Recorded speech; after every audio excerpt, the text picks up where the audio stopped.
Hello Huy. Hello teacher. Hello teacher. Chị. Hello con gái. Okay, how are you today? How are you today, Huy?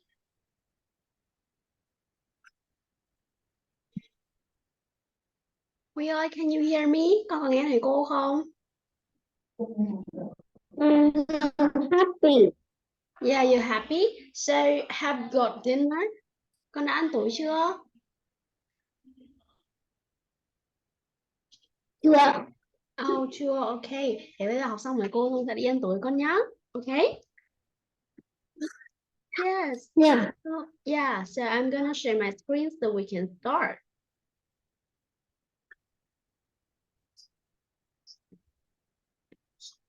Can you see my screen? Con thấy thấy màn hình của cô chưa? Yeah. Yeah, okay. Good. So, the first rule in my class is to pay attention and look at me, okay? Ngồi trong lớp thì tập trung và nhìn màn hình con nhá. Listen to me Yeah. and nice sit. Lắng nghe cô và ngồi đẹp nhá.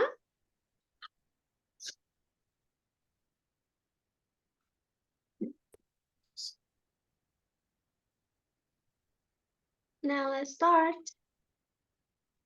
Today we're gonna learn about wild animals. Hôm nay chúng mình sẽ học về một chủ đề hoàn toàn mới luôn. Đấy là chủ đề về động vật hoang dã con nhá. Okay? Yeah. Good. Yeah. Yeah. So before we get into the lesson, let's watch a video from Super Simple Learning. Okay? Trước khi mà chúng mình bắt đầu học thì chúng mình cùng xem một cái video này con nhé. Yeah.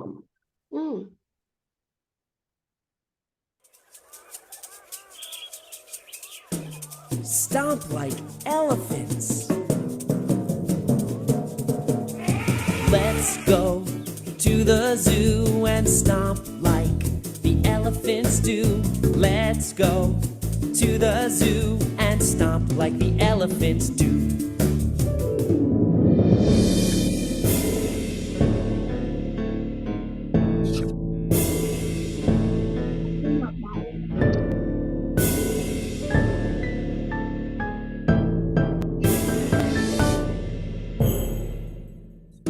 Jump like kangaroos. Let's go to the zoo and jump like the kangaroos do. Let's go to the zoo and jump like the kangaroos do.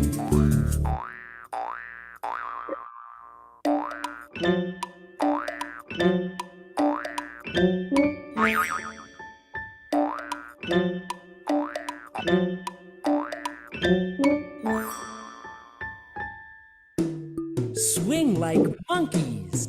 Let's go to the zoo and swing like the monkeys do. Let's go to the zoo and swing like the monkeys do.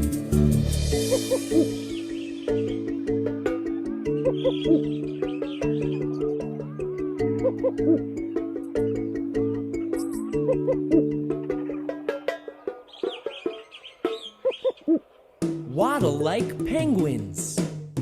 Let's go to the zoo and waddle like the penguins do. Let's go to the zoo and waddle like the penguins do.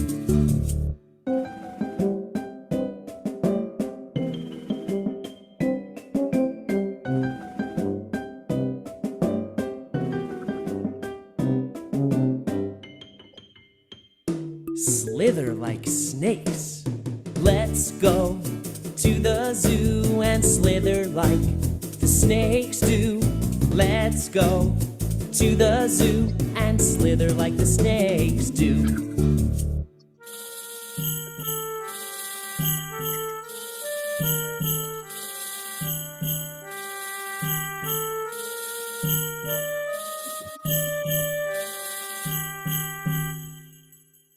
Swim like polar bears.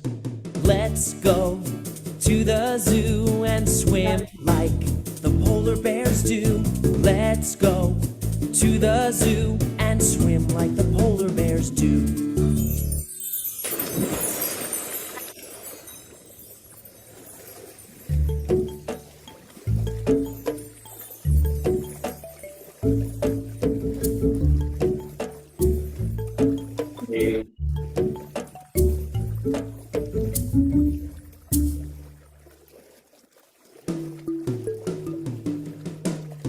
Let's go to the zoo and dance like the animals do.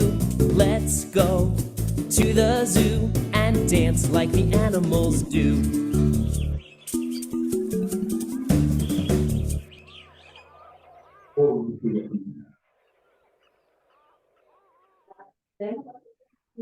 Hey, that's the end of this video. Do you like this video? Con có thích cái video này không? Yeah. Yeah, cái video này cho con thấy về một số những con động vật hoang dã trong sở thú. Thế bây giờ chúng mình sẽ cùng học về mấy cái con đấy nhá. Ok. Now let's turn to the vocabulary part. Chúng mình cùng học một số những cái từ vựng về động vật hoang dã con nhé. First one, Yeah. look at this one. Do you know this animal? Con có biết cái con này không? Gấu ạ. Con gấu, yes. Let's see how do we say con gấu in English. Bear. Bear. Can you speak louder? Bear. Bear. Very good. Oh, by the way, can you take out your notebook and help me to write this word down? Con có thể giúp cô lấy vở ra và mình viết cái từ này xuống hộ cô nhé. Yeah. Thank you so much. Bear, con gấu. Remember to write the English word and Vietnamese meaning, okay? Con nhớ viết cả từ tiếng Anh lẫn nghĩa tiếng Việt xuống hộ cô nhé. Yeah.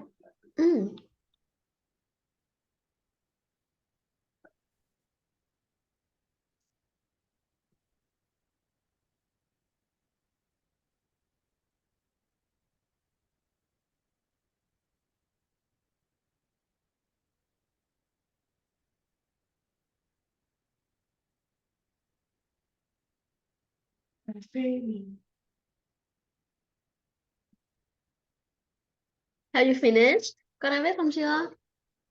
Yeah. Yeah, okay, very good. Let's turn to the next word. Now, do you know this animal? Do you know it? Con gì nhỉ? Nhưng mà xấu ạ. Yes, in English, we call cá sấu is Crocodile. crocodile. Crocodile. Crocodile. Crocodile. Very good. Can you write this word down? Con viết từ này xuống hộ cô nhé. This word Yeah. is pretty long, so be careful or you're gonna miss spelling. Cái từ này nó hơi dài nên con viết cẩn thận không là mình sẽ bị viết sai chính tả nhá. Yeah.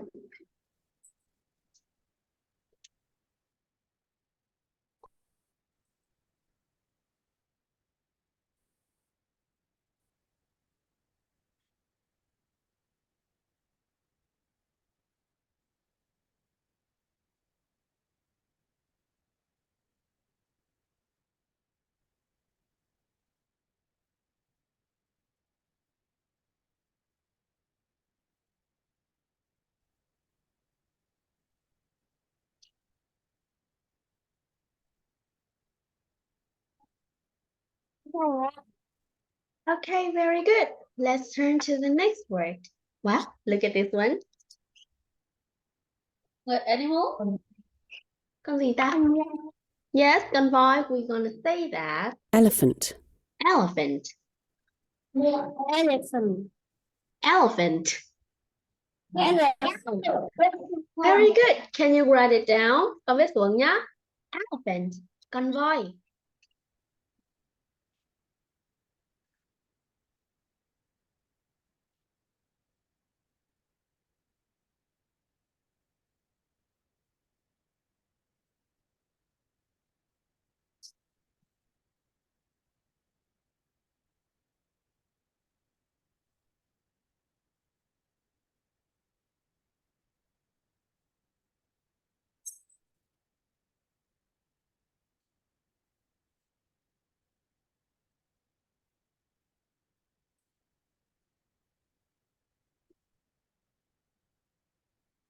Không ạ. Very good. Let's turn to the next word. Now, oh, look at this animal. Do you know this funny animal? Con có biết cái con này không? Con hà mã. Yes, we're gonna say that. Hippo. Hippo. Super. Hippo. Hippo. Very good. Can you help me to write it down? Hippo, con hà mã. Hippo. Con hà mã. Very good. Write it down. Con viết xuống nhé.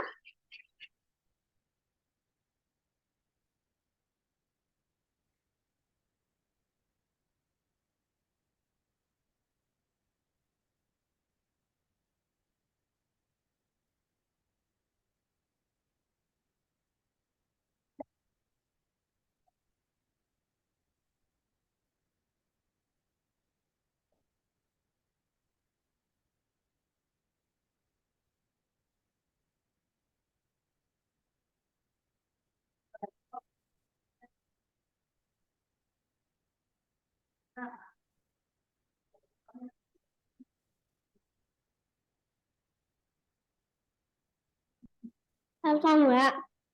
Okay, good. Let's turn to this word. Ooh, do you know this animal? Con biết con này không? Không ạ. Con này mình gọi nó là con lạc đà con ạ. Cái con lạc đà nó có cái biếu ở trên lưng á, con biết không?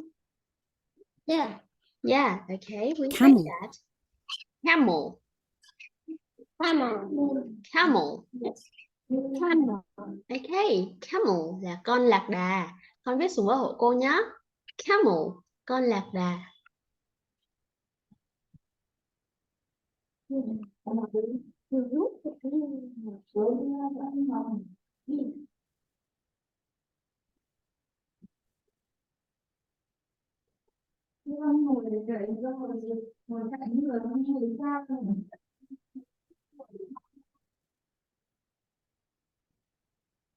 Xong ạ. Rồi ạ. Very good. Now, I think you know this animal. Con gì đấy con nhỉ? Em yêu cao cổ ạ. Yes, we say that. Giraffe. Giraffe, Giraffe. giraffe. Giraffe. Very good. Giraffe, con hươu cao cổ. Please write it down. Con viết xuống hộ cô nhé. Giraffe, con hươu cao cổ.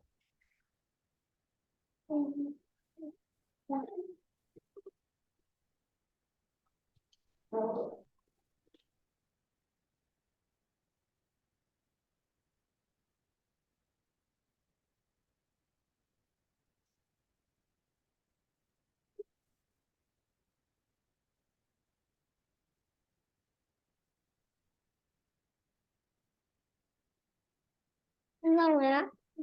Okay, good. Now, let's review all the words that we learned from the start. Bây giờ chúng mình cùng nhau đọc lại những từ mà chúng mình đã học từ đầu đến giờ con nhé. Okay? Yeah. Yes, I need you to listen and then repeat after me. Con nghe và con nhắc lại nhé. Bear. Yeah. Bear. Bear. Very good. Crocodile. Crocodile. Crocodile. Crocodile. Crocodile. Yes, crocodile. Very good. Next, Elephant. elephant. Elephant. Elephant. Elephant. Better. Thank you so much. Next, Hippo. hippo. Hippo. Hippo, not hippo. Hippo. Better. Thank you. Hippo. Next, Camel. camel. Camel. Camel. Nó là camel. Camel. Yeah, better. I think that's better. Next, Giraffe. giraffe. Giraffe. Giraffe. Giraffe. Yes, I think that's right. So now, I need you to listen and repeat yourself. Bây giờ con sẽ nghe và con tự nhắc lại giúp cô được không? Yeah. Yes, very good.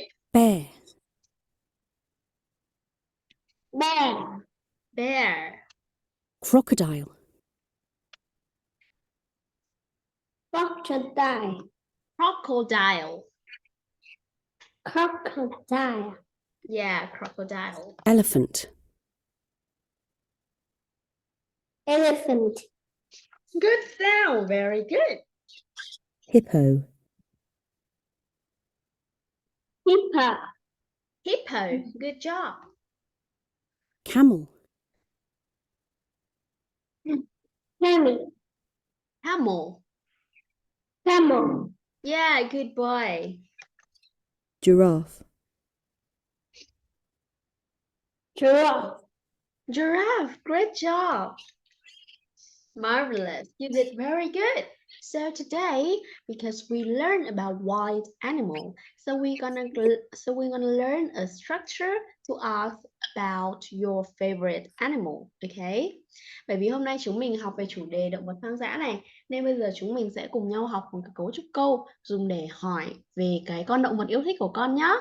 Okay? yes, Yes. So yes, that's very good. That structure is: what animal do you like? What animal do you like? Con thích con gì?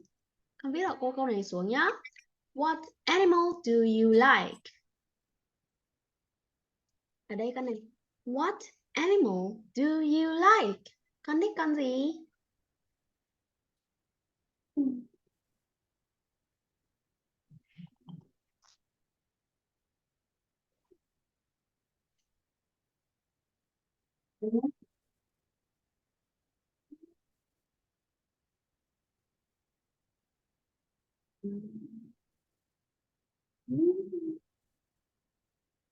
Con ngồi cũng thấy như thế nào biết hả?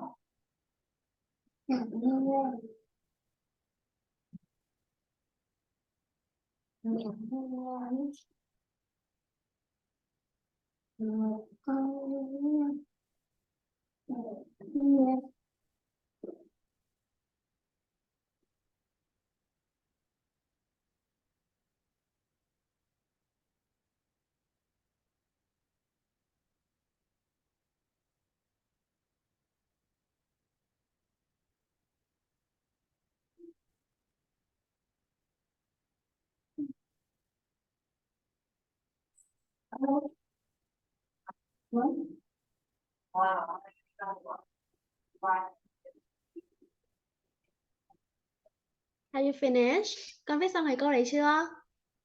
yes, Yes, very good. Thế thì để trả lời câu này, mình sẽ có một cấu trúc chung để trả lời câu này này. Khi mà con được hỏi là what animal do you like? Con thích con gì? Thì con sẽ trả lời cho cô là I like. Đây, đợi cô viết to lên.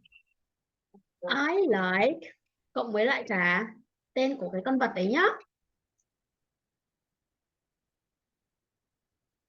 Ok chưa ạ? Khi con được hỏi là what animal do you like? Thì con sẽ bảo là I like cộng với tên con vật nhá. Ok? yes, Yes. Please help me to write down the way we answer with question. Con viết hộ cô cái cách mà mình trả lời câu này xuống nhá. I like cộng với tên con vật. Cô để nó ở đây này, con nhìn thấy không? yes. Yes. Thank you.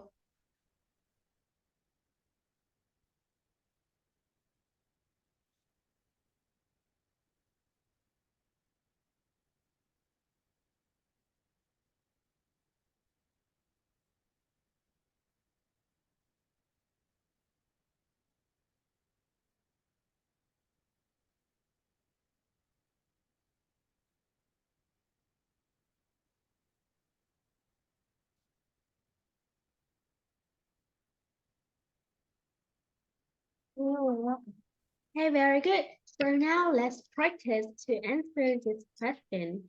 Thế bây giờ chúng mình cùng luyện tập thử trả lời cái câu này con nhá. Ok không? Yes, so what animal do you like? I like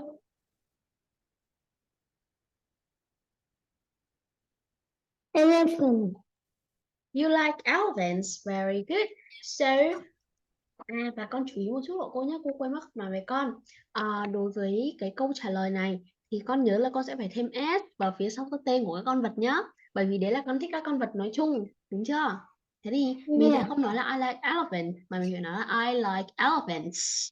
Okay? Yeah. Yeah. So let's choose another animal. What animal do you like? Con thử chọn một con khác nhá. What animal do you like?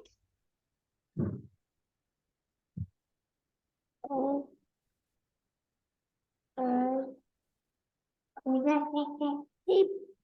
Okay. I like hippos. Very good. So now, if I ask you, what animal don't you like? Thế nếu như câu hỏi con là what animal don't you like? Thì con sẽ trả lời như nào con có biết không? No.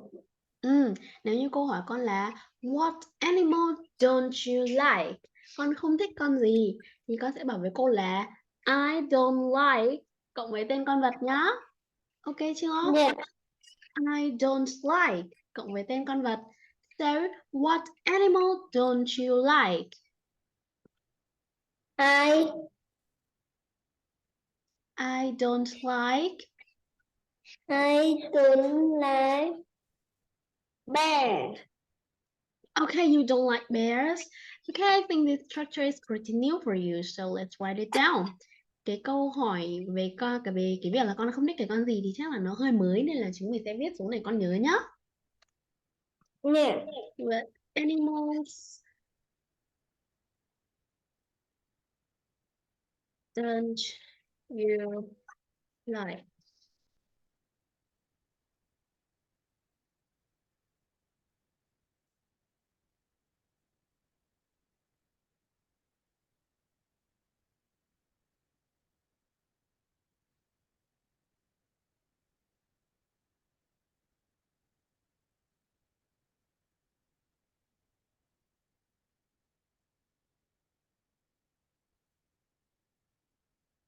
Con viết hộ cô xuống nhá.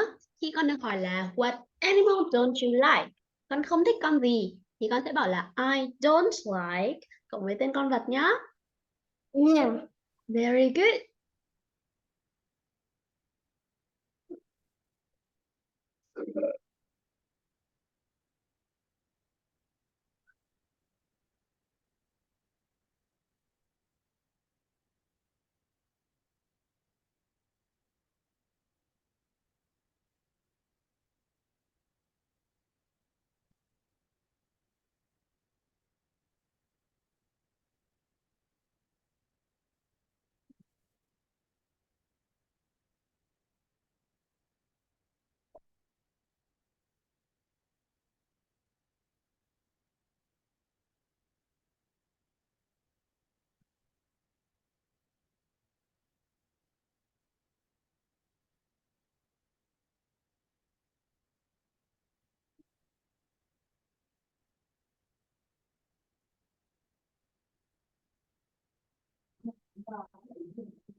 Yeah.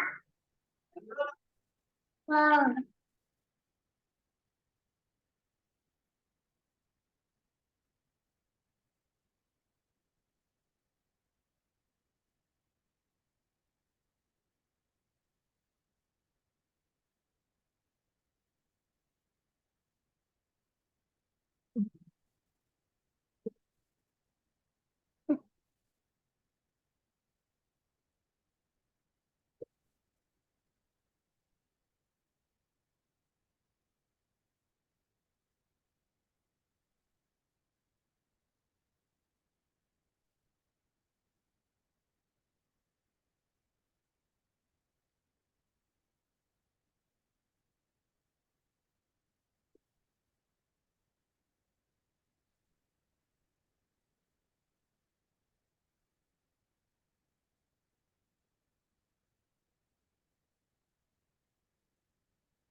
Have you finished writing?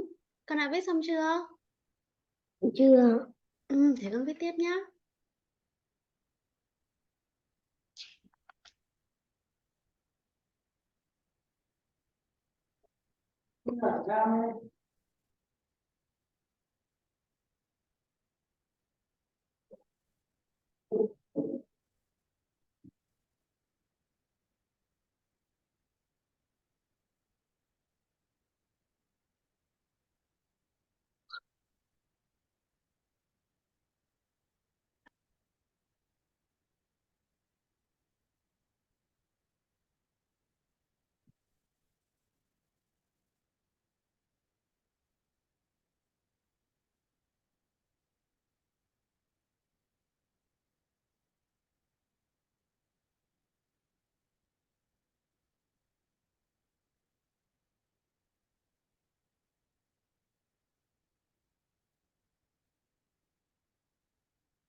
Không xong rồi ạ.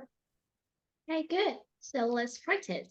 Bây giờ chúng mình cùng luyện tập 2 cái mẫu câu lại một lần nữa để con nhớ hơn nhá. Okay, first Yeah. one. What animal do you like?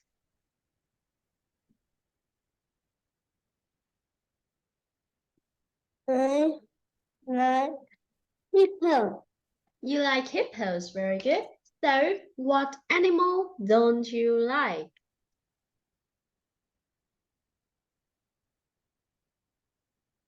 I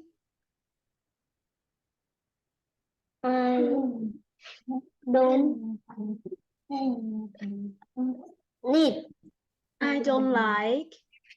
Don't like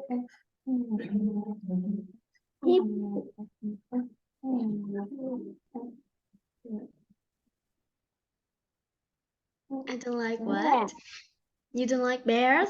Very good.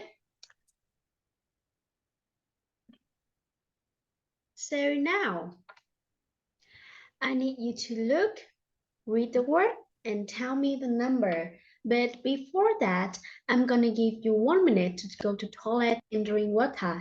Okay? Trước khi mà chúng mình chuyển vào phần bài luyện tập, thì cô sẽ cho con 1 phút để con nghỉ giải lao. Mình có thể đi uống nước, đi vệ sinh con nhé. Okay? Yeah. Yes, thank you Yeah. so much.